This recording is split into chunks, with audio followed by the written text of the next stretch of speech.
Berlanjut di cerita Xiao Yan.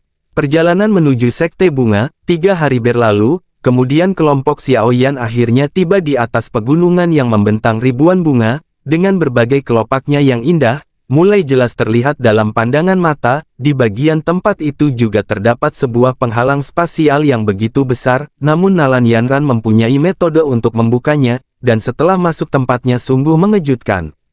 Susunan formasi bunga yang sangat membingungkan orang yang baru melewatinya.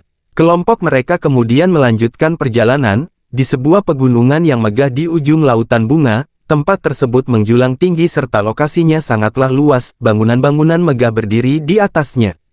Nah, di alun-alun lapangan terbuka banyak manusia yang berdiri di sana. Ada 2 orang yang menjadi sosok perhatian. Yang pertama adalah seorang pria yang memegang kipas di tangannya, namanya adalah Yuhua Liangjun, serta seorang wanita cantik yang berada di sampingnya bernama Hua Jin. Sementara di tengah tempat itu, Yun Yun berdiri semacam sedang dihakimi, sembari terdengarlah suara mengatakan, "Waktumu sudah habis, kau harus mengungkapkan dirimu."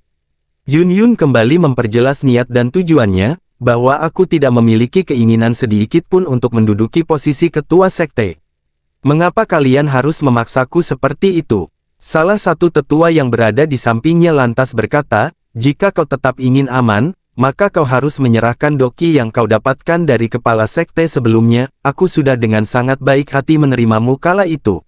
Namun tidak disangka, kau malah berani mencoba untuk menggantikan posisi utama di sekte bunga milikku. Yun Yun mengatakan, andai saja aku tahu bahwa ternyata Nenek Hua adalah pemimpin dari sekte bunga, maka aku pun juga tidak akan rela untuk menyelamatkannya. Mendengarkan kalimat tantangan tersebut, wanita yang disebut sebagai Hua Jin itu lantas memperjelas kepada Yun Yun, bahwa apakah menurutmu kami takut padamu? Tidak pikir panjang, dia kemudian mengajak kekasihnya yaitu Yuhua Liangjun, untuk memberikannya pelajaran. Kau telah mendapatkan warisan dari pemimpin sekte sebelumnya, aku pikir seharusnya tidak lagi masalah bagimu, untuk menghadapi 2 orang sendirian. Kau juga harusnya sudah paham mengenai aturan dari sekte bunga, diperbolehkan sepasang calon suami istri untuk bertarung bersama-sama, karenanya setelah kejadian hari ini, jangan pernah mengatakan kepada siapapun bahwa aku telah menindasmu. Jika kau memiliki seorang pendamping, maka kau juga bisa memanggilnya. Yun Yun tahu tidak ada orang yang bisa membantunya saat ini. Tepat setelah memikirkan hal tersebut, tiba-tiba saja Xiao Yan muncul sembari mengatakan, "Aku belum terlambat bukan?" Yun Yun terkejut dengan kedatangan Xiao Yan, lantas dia bertanya, "Kenapa kau bisa ada di sini?" Xiao Yan menjawab, "Tidaklah mungkin aku berdiam diri jika kau dalam masalah."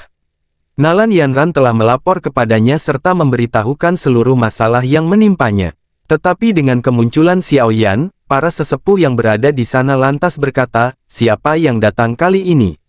Beritahu namamu, berani-beraninya kau menerobos masuk ke dalam sekte bunga."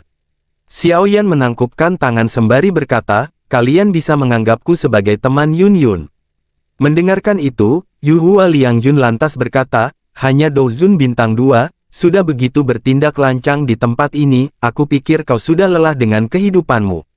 Hua Jin lantas berkata kepada Yun Yun, "Bukankah kau pernah mengatakan kau sudah tidak punya pendamping?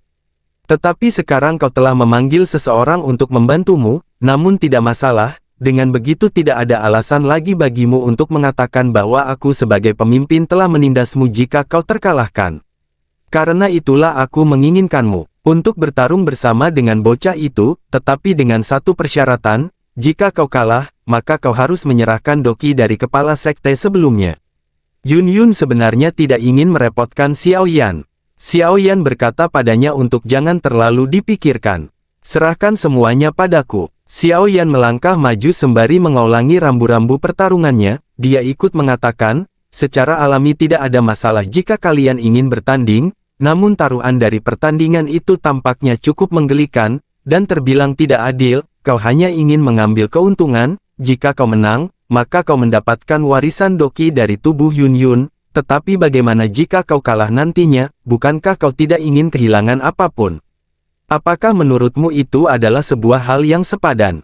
Mendengarkan itu Hua Jin lantas berkata, "Jika aku kalah maka aku akan memperbolehkan Yuyun untuk meninggalkan sekte bunga sesuai dengan keinginannya."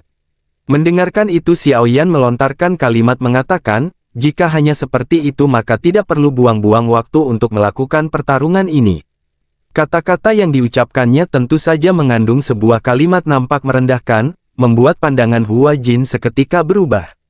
Dia lantas berkata, beraninya dirimu, apakah kamu pikir Sekte Bunga adalah sebuah tempat yang bisa kau datang dan pergi sesuka hati, bahkan meskipun kau meninggalkan Sekte Bunga hari ini, maka kau akan dikejar sampai mati. Kalimat ancaman itu hanya membuat Xiao Yan tersenyum dingin dan berkata, jika kau berani maka kau bisa datang dan mengejarku sampai ke paviliun bintang jatuh. Setelah mendengarkan itu, ekspresi keduanya berubah dan lantas bertanya, kau adalah anggota dari paviliun bintang jatuh.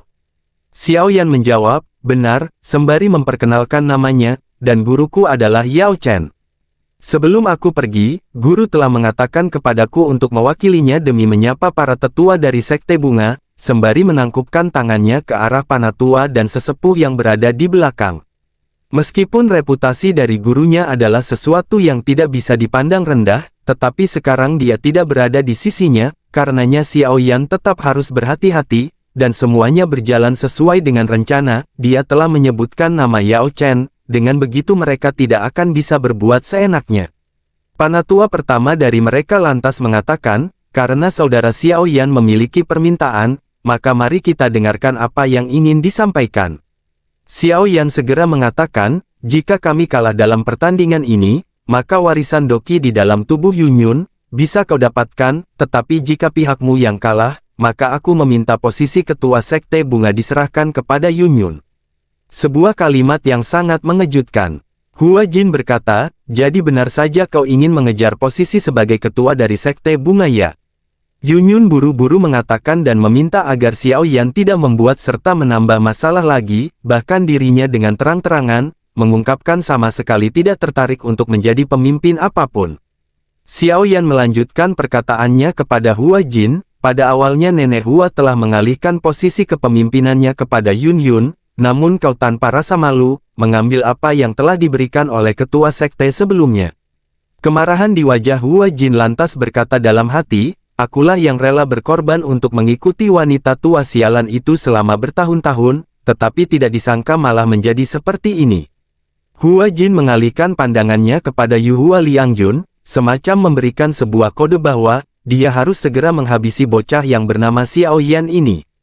Yuhua Liangjun lantas berkata, baiklah, karena kau memiliki permintaan seperti itu, maka kami berdua akan melakukan sesuai dengan apa yang kau katakan. Pertarungan akan segera dimulai, Xiao Yan berkata. Kepada Yunyun, aku akan mengurusnya, meskipun pada awalnya Yunyun sempat kaget dan cemas. Bagaimana mungkin dirinya bisa menghadapi mereka berdua sendirian, keduanya memiliki kekuatan bintang 6 dan bintang 4 Dozun. Bukankah itu sama halnya dengan mencari kematian? Xiao Yan menenangkan Yunyun dan berjanji akan memberikan mereka berdua pelajaran yang setimpal. Sebelum pertarungan dimulai, Hua Jin menegaskan, aku akan melihat seberapa besar kemampuan yang dimiliki oleh murid Yao Chen.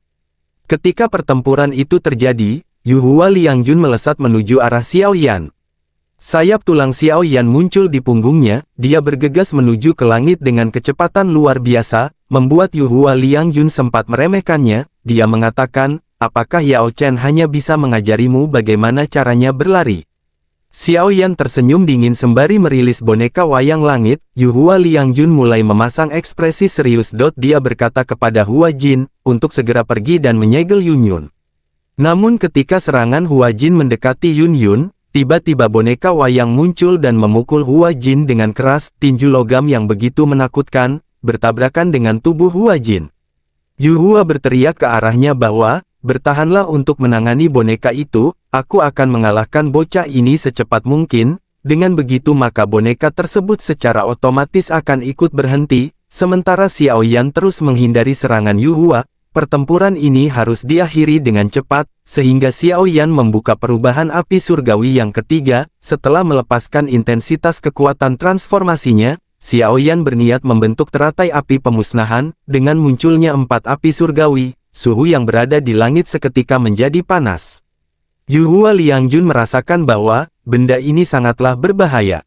Dia mengayunkan kipas, kemudian membentuk sebuah teknik berayun yang bernama angin pembelah raksasa, namun Xiao Yan tetap hanya menghindarinya. Sampai terbentuknya teratai api mengerikan di tangan Xiao Yan. Xiao Yan tersenyum dingin sembari melepaskan teratai api indah di tangannya. Teratai api mengguncang cakrawala, bahkan menggetarkan seluruh pegunungan, badai api menyapu langit-langit, seluruh wilayah di sekitarnya tiba-tiba berubah menjadi awan panas yang begitu menakutkan. Yuhua Liangjun menggunakan seluruh kekuatannya untuk merilis teknik andalannya, yang bernama transformasi dunia Qi. Saat kedua serangan bertabrakan, ledakan terjadi dan berhasil menghancurkan tubuh raksasa Yuhua Liangjun terpentalkan dengan keras, dan memuntahkan darah dari mulutnya. Terasa ketidakpercayaan muncul dalam pandangan matanya, sekujur tubuhnya merinding mati rasa ketika melihat serangan teratai api Xiao Yan. Entah kenapa, serangan tersebut belum selesai, bahkan kekuatan tersebut hendak ikut menargetkannya. Dengan terpaksa dia mengubah tubuhnya menjadi ilusi dan segera mundur dari tempat itu, pergi keluar untuk menembus penghalang doki di sekitaran alun-alun. Ketika teratai api menyentuh bagian pertahanan, terdengarlah suara retakan bahkan sampai membuat seluruh orang-orang yang berada di Sekte Bunga menjadi panik. Dengan terpaksa Panatua pertama turun tangan untuk meredakan situasi yang tidak terkendali, sembari mengatakan, apakah kau berencana untuk menghancurkan Sekte Bunga milikku? Suara tua wanita tersebut bergema. Xiao Yan segera menangkupkan kedua tangan sembari mengatakan, situasi ini telah membuatku tidak mempunyai pilihan, aku harap tetua tidak menyalahkanku. Setelah mengucapkan itu, pandangannya kemudian teralihkan ke arah Hua Jin, yang berada di sampingnya, dan dengan terpaksa harus mengatakan bahwa mereka berdua telah kalah, dan harus mengakui kekalahannya. Dia mengatakan, aku percaya pada pemimpin suku sebelumnya, karenanya di masa depan, Yun Yun akan menjadi ketua sekte berikutnya. Yun Yun sebenarnya cukup ragu dengan keputusan tersebut. Namun Xiao Yan mengatakan kepada Yun Yun, jika kau ingin mencari kehidupan yang tenang, maka kau tidak akan pernah mendapatkan kedamaian sejati itu, hanya karena mengingat semua masa lalu. Selain itu kau telah menerima warisan dari nenek Hua, jika kau tidak menginginkan posisi ini, maka itu hanya akan menyebabkan Sekte Bunga secara perlahan menjadi rusak akibat pertentangan di dalamnya. Aku pikir nenek Hua tidak menginginkannya, bukan?